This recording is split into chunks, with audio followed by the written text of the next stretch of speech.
안녕하세요.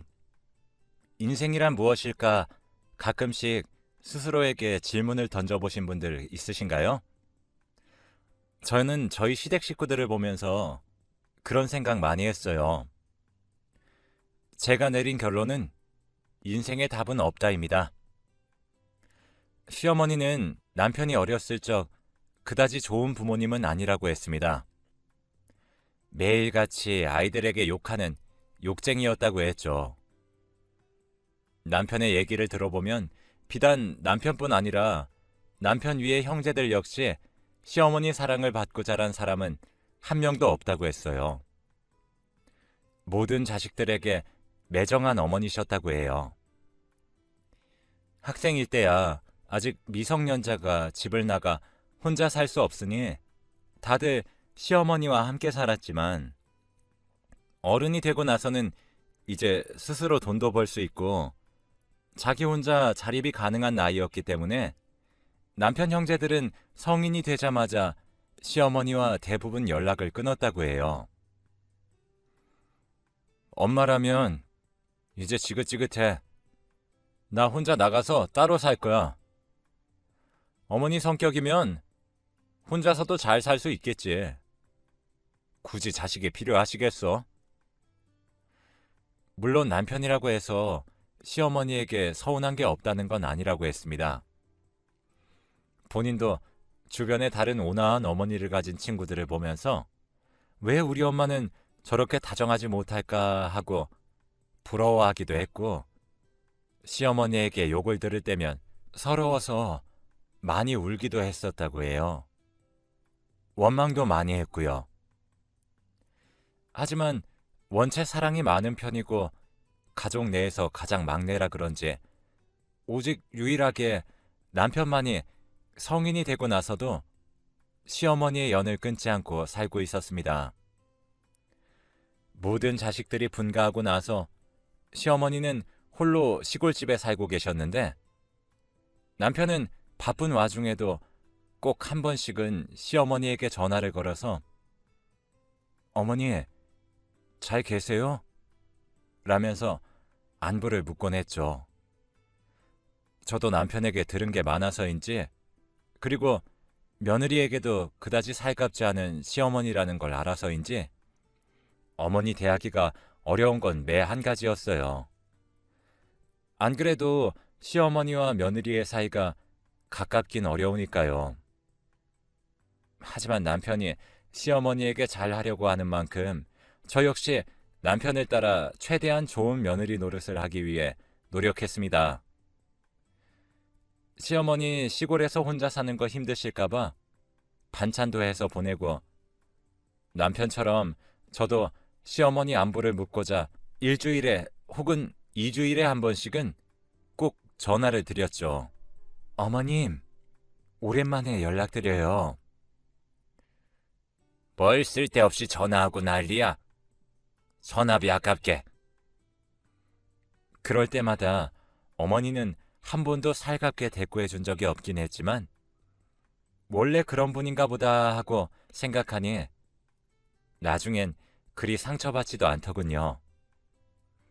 그리고 시어머니도 사람인 만큼 자식이 그리고 며느리가 이렇게 꾸준히 본인을 챙기려 들면 언젠가는 마음을 열 거라고 생각하게 됐습니다.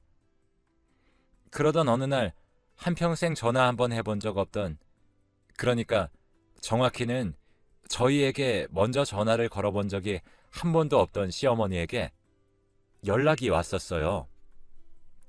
처음에 핸드폰에 뜬 시어머니 번호를 보고 깜짝 놀랐죠. 어머님이 전화를 잘못 거셨나? 하는 생각부터 정말 온갖 상상이 다 들더군요. 조심스럽게 여보세요? 하고서 전화를 받으니까 나다! 라고 이야기하는 시어머니 목소리가 들렸습니다. 그런데 평소 같았으면 괄괄한 목소리로 성질을 부려야 할 어머니가 그 이후로는 잠잠히 아무 말도 안 하더라고요. 저는 조용히 시어머니가 말을 잇길 기다리다가 너무 조용하니까 은근슬쩍 눈치를 보며 먼저 무슨 일이 있으신 거냐고 물었죠. 어머님, 혹시 무슨 일이 있으신 거예요? 제가 도와드릴 일이 있을까요? 제 물음에도 시어머니가 한참 동안 답하지 않았습니다. 저는 전화기를 들고 인내심 있게 기다렸죠. 그랬더니 그제서야 시어머니가 작은 목소리로 이야기를 꺼냈습니다. 근래 몸이 좀 안 좋아서 시골에 있는 병원에 들렀는데 아무래도 큰 병이 의심된다고 서울에 있는 병원으로 가보라는 말을 들었다고요. 저는 깜짝 놀란 상태로 일단 시어머니에게 서울로 바로 올라오시라고 말씀드리고 전화를 끊은 뒤 남편에게 이 사실을 알렸습니다. 여보, 방금 어머님이 연락하셨었는데 서울에 있는 큰 병원에 가야 하실 것 같대. 시골 병원에서 그러라고 했다더라. 뭐? 어머니가 큰 병원에? 남편 역시 생각지도 못한 얘기에 많이 놀랐지만 그날따라 남편의 일이 많아서 도저히 중간에 회사에서 빠져나올 수 없는 상황이었어요. 다행히도 저는 여유가 있었기 때문에 그래서 올라온 어머니를 모시고 늦기 전에 곧바로 서울에 있는 병원에 갈 수 있었죠. 어머님, 걱정 마세요. 별 문제 아닐 거예요. 티를 내진 않았지만 분명 시어머니가 불안해하실 거였기 때문에 저는 시어머니를 안심시키며 병원으로 향했습니다. 그러나 의사의 진단은 청천벽력과 같았죠. 시어머니에게는 백혈병이 있다고 했습니다. 나이도 있으시고 골수를 이식받기에는 무리가 있습니다. 최선을 다하겠지만 솔직히 병원에서 할 수 있는 일은 그리 많지 않습니다. 마음의 준비를 하셔야 할 것 같아요.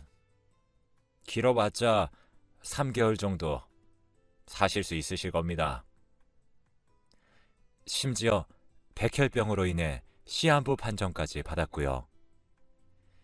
시어머니는 그런 이야기를 들으면서도 담담해 보였는데 오히려 옆에 있던 제가 너무 놀라서 안절부절하지 못했습니다. 시어머니를 모시고 병원을 나오는데 도저히 할 말이 없더라고요. 이런 분위기에서는 무슨 대화를 나누어야 할지 집으로 돌아오는 길에 정말 아무런 말도 나누지 않았습니다. 시어머니는 무슨 생각하는지 알 길이 없었고 저는 시어머니가 백혈병 진단을 받고 3개월 시한부 판정을 받은 것에 대해서 위로를 해야 하는지 혹은 그냥 가만히 있는 게 나은지 알 수가 없었죠.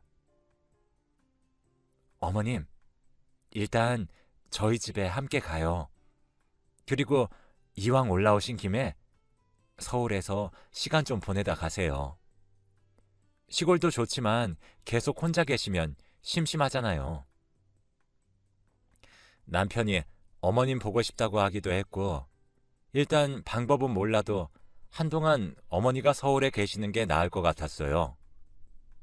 비록 의사는 어머니가 얼마 살지 못한다는 이야기를 했지만 요새 의학도 많이 좋아지고 했으니 꾸준히 병원 치료받고 약 먹다 보면 차도가 있지 않을까 하는 기대가 있었죠. 가끔씩 기적이라는 것도 매스컴에 오르락 내리락 하니 그 기적이 시어머니에게도 찾아올 수 있다는 작은 기대도 했습니다. 그래서 저는 시어머니에게 서울에 함께 있자고 말씀드렸어요. 그러나 시어머니는 회의적이었습니다. 어차피 구석구석 문드러진 몸인데 서울에 있어봤자 뭐해? 난 그냥 원래 내 집이 편하다. 시골로 내려갈 거야. 무조건 바로 시골에 내려가겠다는 시어머니를 얼마나 열심히 설득했는지 모르겠어요. 제가 아주 길에서 붙잡고 죽기 살기로 말리자 시어머니도 그때서야 어쩔 수 없다는 듯이 그러면 남편 얼굴만 보고 가겠다고 하더군요. 그래서 집까지 모시고 간 다음에 시어머니가 방에서 쉬는 동안 남편에게 따로 연락을 했습니다. 어머니가 어떤 진단을 받았는지도 알리고 말이죠. 내가 형들한테 이 사실 알릴게. 아무래도 사안이 큰일인 만큼 남편은 다른 형제들도 이 사실을 알아야 한다고 생각한 모양이에요. 하지만 나중에 집에 와서 들어보니까 남편은 저에게 연락받은 즉시 형제들에게 연락을 했는데 시어머니가 3개월밖에 살지 못하는 시한부임을 알렸는데도 불구하고 전부 알아서 하라는 식으로만 말하고 전화를 끊었다고 하더군요. 남편을 제외한 다른 형제들은 의사며 사업가며 잘 살아서 돈도 많은데 그 누구도 어머니를 도울 생각도 안 하고 말이죠. 남편은 그날 형제들에게 엄청 실망했는지 집에 들어오면서도 한참을 씩씩대며 오더군요. 저도 그동안 남편 따라 며느리 노릇을 했을 뿐이지 시어머니에게 유난히 정이 간다거나 시어머니가 좋았던 건 아니었기 때문에 한 번도 시어머니에 대해 긍정적인 방향의 감정을 가져본 적은 없는데 남편에게 그런 이야기를 들으니까 참 뭐라 할 말이 없었습니다. 그리고 평생 처음으로 시어머니가 너무 짠해 보였어요. 지금껏 시어머니가 직접 쌓은 업보라고 말하면 할 말은 없지만 그래도 자식인데 이렇게 남편을 제외한 다른 자식들에게 외면을 당하는 시어머니라니요. 형들이랑 누나도 진짜 너무한다. 어떻게 그럴 수가 있는 거야? 남편은 어지간히 형제들의 반응에 큰 충격을 받았나 봐요. 물론 시어머니가 욕도 많이 하시고 자식들에게 다정한 어머니가 아닐지언정 그래도 자신들을 낳아주고 길러준 어머니이기 때문에 그렇게 살 날이 얼마 안 남았을 정도로 아프다는 이야기를 들으면 최소한 반응은 다르게 할 거라고 생각했나 봐요. 남편은 평소에 우는 사람이 아닌데 계속 흐느끼고 있는 그 모습을 보니 저도 가만히 있을 수가 없었습니다. 여보, 내가 어머님 돌아가실 때까진 어머님 여기서 모시고 싶어. 반쯤은 충동적이긴 했지만 그래도 남은 반 정도는 진심으로 시어머니를 제가 모시고 싶어서 남편에게 이 얘기를 했어요. 비록 시어머니가 저에게도 다정한 적이 없다고 하셨을지언정 저는 내심 시어머니가 그렇게 행동하는 것에 대해 어떤 이유가 있을 거라 생각했어요. 그리고 그동안은 저도 시어머니가 무서워서 지레 겁먹으면서 피한 게 있기 때문에 지금이라도 시어머니와 많은 이야기를 나누고 친해지고자 노력한다면 아무리 무뚝뚝하고 욕만 하는 시어머니라고 할지라도 분명 친해질 수 있을 거라 생각했습니다. 결국 시어머니는 시골에 돌아가지 않고 서울에서 저희와 함께 쭉 살게 되었어요. 물론 처음에는 시어머니의 반발이 거셌습니다. 나 같은 거 신경 끄고 너네도 너네 인생 살아라. 뭐하러 이렇게 쓸데없는 노력을 하는 거냐? 어차피 난 얼마 살지도 못한다는데.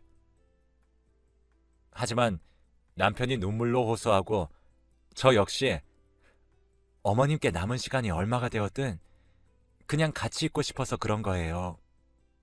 그러니까 어머님이 조금만 봐주세요. 라고 말하며 정말 진심을 다해 시어머니를 설득했습니다. 그러자 시어머니는 생각보다 어렵지 않게 저희 말에 수긍하고 이후 시어머니는 큰 병원에 모셨어요. 마음 같아서는 집에서 함께 있고 싶었지만 이미 병이 많이 진행된 상태여서 집에서 모시기가 어려웠죠. 하지만 치료한다고 해서 그게 큰 도움이 되는 건 아니었습니다. 그저 시어머니가 아프실 때 고통을 늦춰주는 진통제 역할을 하는 게 전부였지만 저는 그런 시어머니가 계신 병원에 매일같이 찾아갔어요. 어머님, 오늘은 몸이 좀 어떠세요? 그리고 대꾸도 제대로 안 해주는 시어머니에게 매일같이 말을 걸었습니다. 그 노릇을 한 달 가까이 하다 보니까 처음에는 제 얼굴도 제대로 안 보던 시어머니가 짧게나마 답변을 해주시기도 하시고 나중에 가서는 언제 그런 괴팍하고 욕쟁이 같은 모습을 보였냐는 듯이 그냥 평범한 다른 집 시어머니들처럼 저와 이야기를 나누기도 했습니다. 깊은 대화를 나누어 본 시어머니는 정말 놀라울 정도로 다른 부모님들과 비슷한 사람이었어요. 대체 지금까지 왜 그렇게 남편을 포함해 다른 자식들에게 괴팍하게 구신 건지 이해가 안 될 정도로 시어머니인 일반적인 부모였어요. 언제 한 번은 제가 병원에 가서 이런저런 얘기를 나눴는데 갑자기 다른 자식들 이름을 부르는 거예요. 정철이, 정배, 정순이는 일은 잘 된다니? 예? 그냥 평범하게 하는 말 같긴 했지만 시어머니의 눈에는 너무나 깊은 그리움이 담겨 있었습니다. 아마 직접 말씀은 안 하셨지만 다른 자식들이 많이 보고 싶기도 하셨겠죠. 저는 그런 모습에 시어머니를 맞닥뜨리면서 더 이상은 이전처럼 시어머니가 무섭거나 혹은 난폭한 사람이란 생각을 할 수가 없었어요. 시어머니는 어떤 때 보면 오히려 그 누구보다도 더 인간적인 면모를 갖고 계신 분이었어요.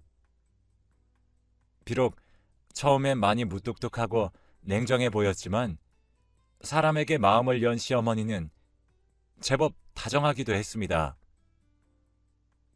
때때로 이유도 없이 제 손을 꼭 잡고 있기도 했고 제가 올 때면 멀리서부터 얼굴이 환해지셔서는 왔니? 하며 반기시는 날도 있었어요. 저는 그런 모습을 볼 때마다 시어머니를 찾아가는 걸 멈출 수가 없었죠.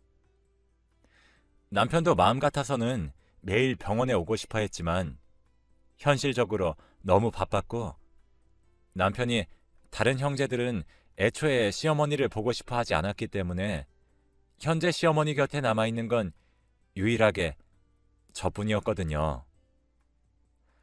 저까지 없으면 시어머니가 너무나 외로워질 것 같았습니다.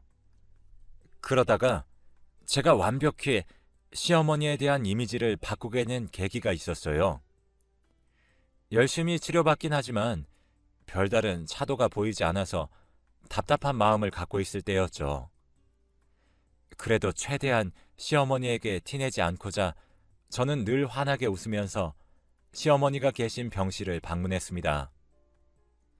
그리고 여느 때처럼 집에서 무슨 일이 있었는지 혹은 식사를 뭘 했는지와 같은 시시콜콜한 이야기들을 시어머니와 나누었죠.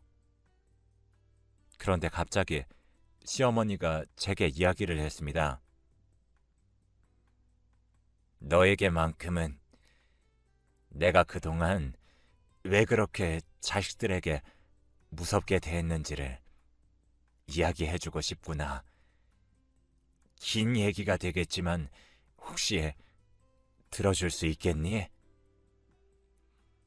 그동안 많은 대화를 나누었지만 한 번도 시어머니가 그런 말을 먼저 하겠다고 꺼내신 적은 없었어요.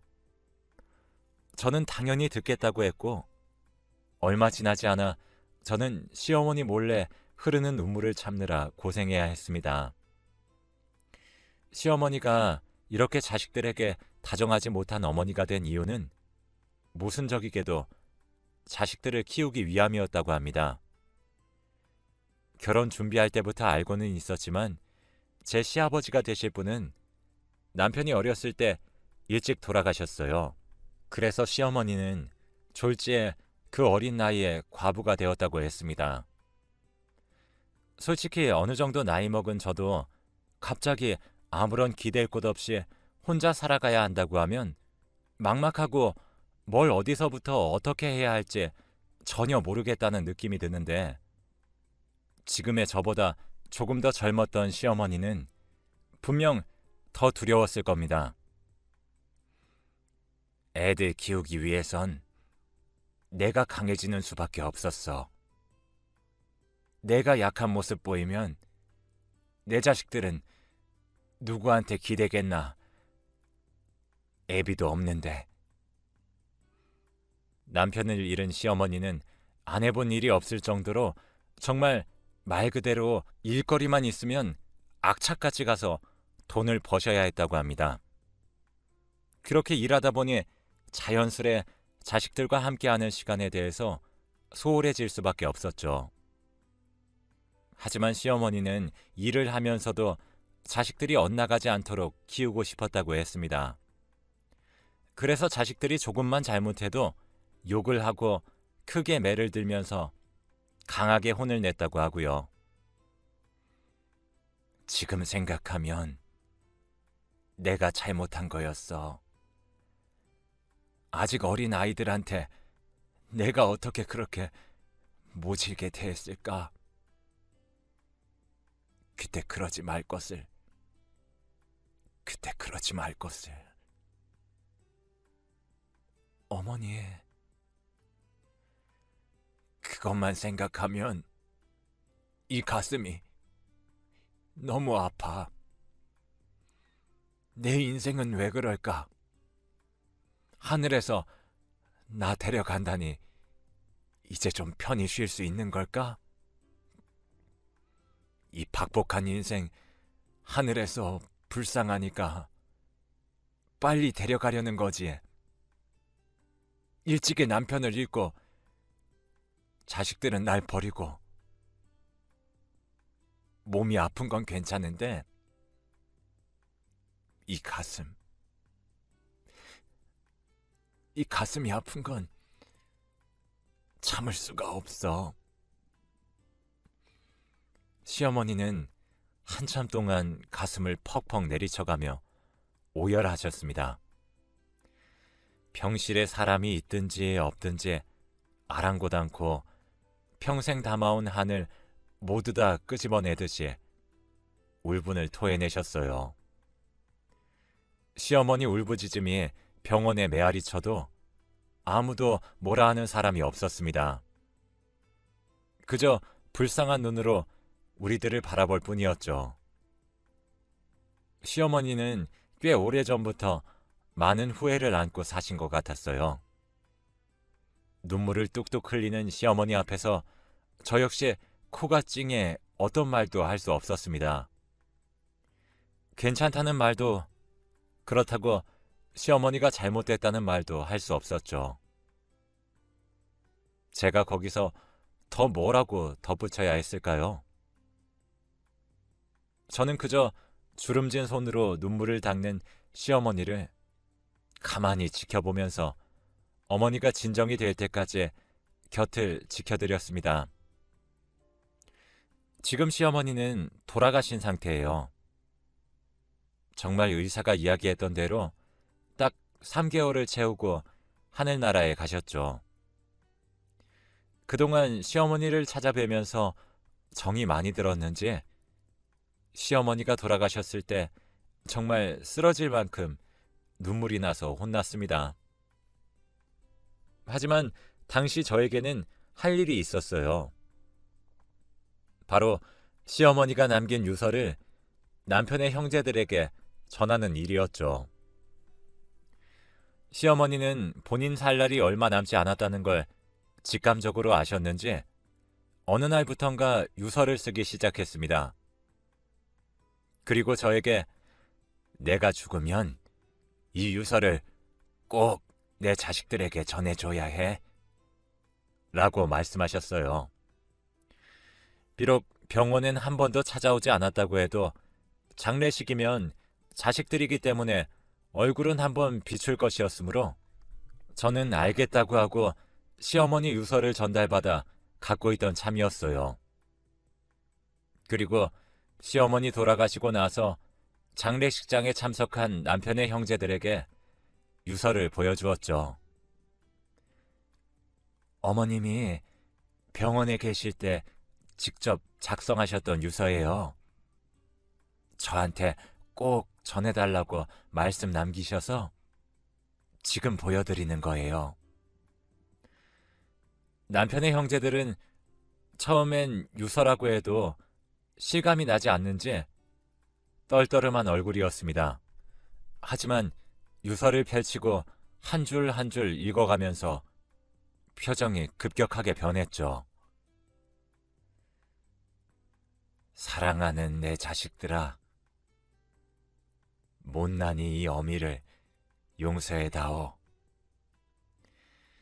너희가 어긋나지 않게 올바르게 키워야 한다는 압박감에 내가 너희들한테 너무도 몹쓸 짓을 했구나. 날 용서하지 않아도 좋다. 하지만 내가 너희를 미워해서 그런 게 아니었다는 것, 그거 하나만 알아줬으면 좋겠다. 이제 이 어미는 하늘나라에 간다. 너희도 조금 더 편하게 살 수 있겠지. 하늘나라에서는 이 어미가 너희를 지켜주마. 아프지 말고 평생 동안 행복하려무나. 너희는 몰랐겠지만 나는 내가 너희 어미일 수 있어서 정말로 좋았다. 그리 길지 않은 유서였습니다.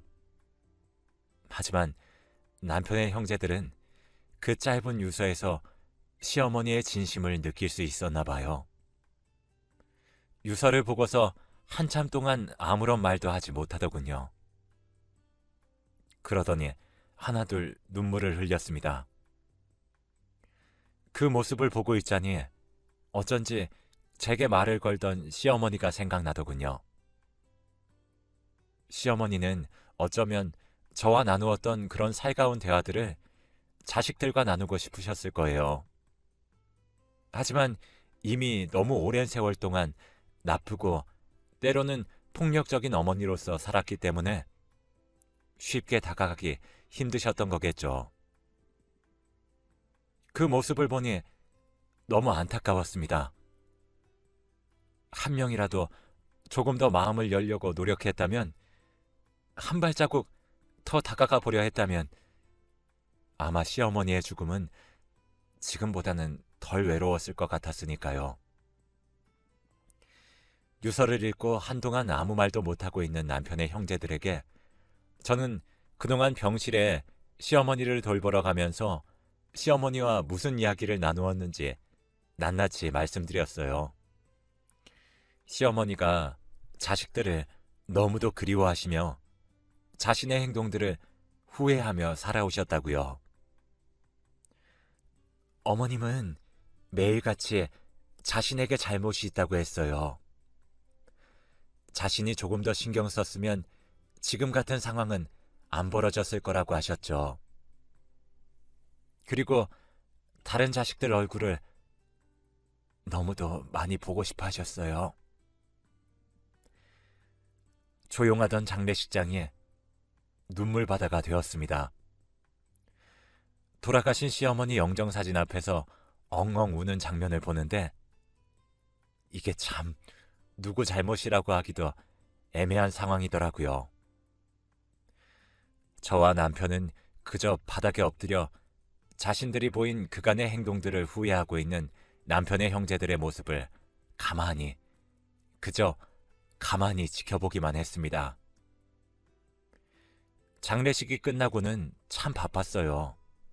시어머니 신변 정리도 해야 했고, 무엇보다 시어머니가 남겨놓은 재산에 대한 것들을 나누어야 했거든요.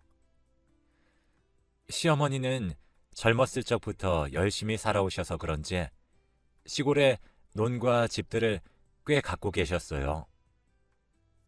게다가 나중에 보니까 시어머니가 갖고 계신 땅이 산업단지로 개발 예정인지라 향후 보상이 엄청 많을 거라고 하더군요.